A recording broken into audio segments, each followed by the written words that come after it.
It's the season for summer getaways mga kapuso. Ang napili kong destinasyon, ang surfing capital of the North.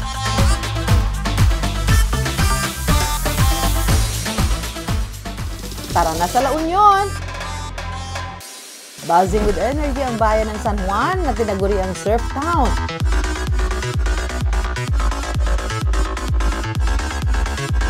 Pero kahit bustling with adventures ang probinsya, pwede rin mag-relax at magkaroon ng quiet time sa bayan naman ng Baknotan. Dito matatagpuan ang Boho Asian Team Beach House na ito. At may Middle Eastern cuisine rin na pwedeng pang food trip. All over the world in one place yarn. Welcome to the Reef House.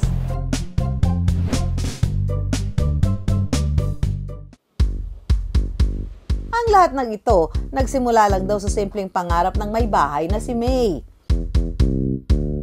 Para sa nanay na si May, ang pagkahilig niya sa mga abubot at pagbubutingting ang naging daan para maabot ang pangarap niya negosyo. Dahil ang beach house na ito, siya mismo ang nagdisenyo mula sa Boho Sunset Lounge na paborito ng mga guest, infinity pool, cafe, at ang mismong loob ng villa na ito. Welcome po to the Reef House. Pagkapasok pa lang, agaw pansin agad ang dingding na ito. Yan po ang masterpiece ko rin. These baskets came from different countries po. Talaga? Mga collection ko po yan. Bakit ito? Ba't very particular dito sa Boho? Kasi pagkasabihin mong Boho kasi, free spirit siya. Parang unconventional. Parang it's a type of art na kahit ano-ano lang. Combine mo lahat ng colors, lahat ng shapes. Galing. Oo. At saka natural po. Yun po yun. Yes, oo, natural yan. Bawat sulok sa villa na ito, talaga namang aesthetic. Dahil mahilig sila mag-travel, mga kulay. Ito, galing saan to? Sa Africa naman po yan, ma'am. Africa, para pala mag-tour around the world ka dito. Ang dami-dami niyang collection. Sa atin to, di ba? Yes po, ma'am. Ito po, galing naman siya sa Bodrum, Turkey. Ito yun. Oh, sa India naman po yun. Sa India. Opo. Little piece of everything. Doon sa mga lugar na napupuntahan niyo. Ang balkonahe sa second floor, tanawang view ng dagat. Welcome West Philippine Sea! Yes po. Ito naman, so tanaw mo naman dito, paglabas mo yung dagat. Sunset. Yes po. The best po ang sunset yan. Oh my God, kasi syempre wala mga obstruction di ba? Yung view mo ay buong buo, di ba? May 5 kwarto ang villa na ito. Perfect for family gathering at iba pang maramihang pagtitipon. So ito yung, di ba, pagkaano ni-rent mo, the whole place, parang exclusive Yes talaga. po, ma'am. Ang maximum nito ilan? Maximum po, umaabot siya minsan 40. Ganyan 40. po. Pagka team building o kaya mga reunion, ganyan. Ang maganda rito yung exclusive ang ano mo. Pinopromote kasi namin talaga dito sa Reef House, family gathering talaga. So, they all stay in one roof. Mas frequent yung bonding, tsaka maraming areas na pwedeng mag-bond. Dito matatagpuan ang Boho Asian Team Beach House na ito. At may Middle Eastern cuisine rin na pwedeng pang food trip. All over the world in one place yarn. Dahil IG-worthy ang iba't ibang sulok ng beach house na ito, hindi ko pinalagpas na mag-picture-picture rin. Meron na rin cafe and restaurant sa loob ng resort, kaya hindi na kailangang lumabas para mag-food trip. Ang kanilang bestseller, ang Mediterranean dish na espetada.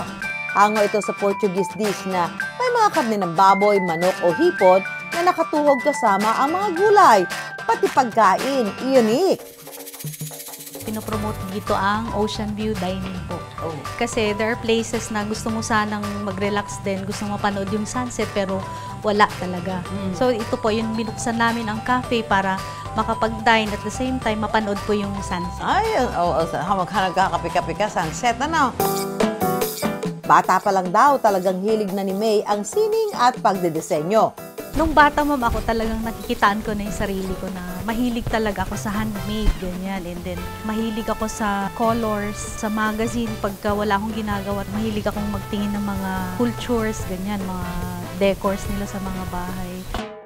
Pero bago maging negosyante, isang registered nurse si May. Habang ang kanyang asawa naman ay nag-abroad para mas maitaguyod ang kanilang pamilya. From the time na napas ko yung board exam ko, pinalaki ko yung mga bata kasi parang pag OFW kasi si husband talagang kailangan mag-standby para sa mga bata sa pag-aaral nila. Nang mapalaki na ang mga anak, doon naisip ni May na humanap ng panibagong adventure, ang pagtatayo ng kanyang dream negosyo. Para sa akin, this is a form of parang women empowerment din eh. Kasi isa ko, para akong na-depress ba, parang akala ko wala na akong ibang pwedeng gawin. So, kailangan kong i-empower yung sarili ko. Never say never ang naging motto ni May para sa kanyang pangarap kung ano-ano ang kanyang sinubukan. Natuto ako talaga na gawin on my own lahat, ma'am. Lahat sa architectural side and then sa communication with the foreman and everything. Purchase ng materials, ma'am. Pero sa marketing and finance side, si husband. Sa pagsisimula pa lang ng taon, tuloy-tuloy na raw ang agos ng mga bisita sa kanilang resort. Kami na yung naghahanap ng vacancy. hindi na yung dati na guest ang hinahanap namin para magstay. Kami naman na yung nawawalan ng date para sa opo. Sakripisyo para sa mga kapuso nating OFW ang mawalay sa pamilya. Kaya sinigurado ni May na hindi masasayang ang kanilang sakripisyo at mga paghihirap. Magpundar, mag-ipon. Marami kasing OFW wife na sa sobrang dumadating na pera, hindi nila alam kung saan nila tamang ilagay investment na hawak nila.